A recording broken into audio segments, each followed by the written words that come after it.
আজিৰ আমাৰ এই শুভক্ষণত উপস্থিত সমগ্ৰ মৰিগাঁও জিলাৰ ব্যক্তিসকল, স্বাধীনতা সংগ্ৰামৰ যুঁজাৰু সেনানীসকলৰ পৰিয়ালবৰ্গ, মোৰ শ্ৰদ্ধাৰ ইয়াত উপস্থিত সুধীবৃন্দ তথা ৰাইজ,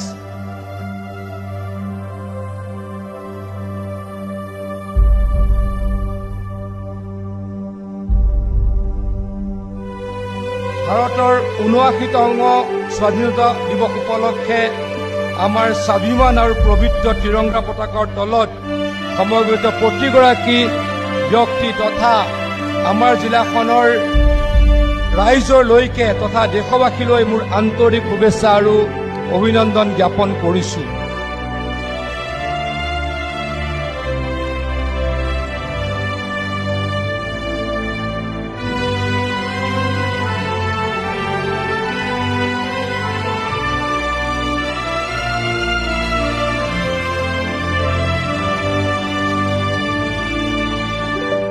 আমাৰ দেশ হৈছে বৈচিত্ৰ্য আৰু সম্ভাৱনাৰে পূৰ্ণ এখন দেশ। সম অধিকাৰ, সমমৰ্যাদা, স্বাভিমান যিখন দেশৰ আদৰ্শ, সেইখন সমৃদ্ধ দেশত কোনো বৈষম্য নাই। জ্ঞান আৰু আধ্যাত্মিকতাৰ আধাৰত সপোনৰ এক সমৃদ্ধিশালী, শান্তিপূৰ্ণ আধুনিক ভাৰত নিৰ্মাণৰ বাবে মাননীয় প্ৰধানমন্ত্ৰী শ্ৰীযুত নৰেন্দ্ৰ মোদী ডাঙৰীয়াৰ সবকা সাথ, সবকা বিকাশ, সবকা প্ৰয়াস, সবকা বিশ্বাস আদৰ্শৰে অনুপ্ৰাণিত হৈ সমাজৰ সকলো স্তৰৰ জনসাধাৰণৰ সমবিকাশৰ বাবে আজি আমি সংকল্পবদ্ধ।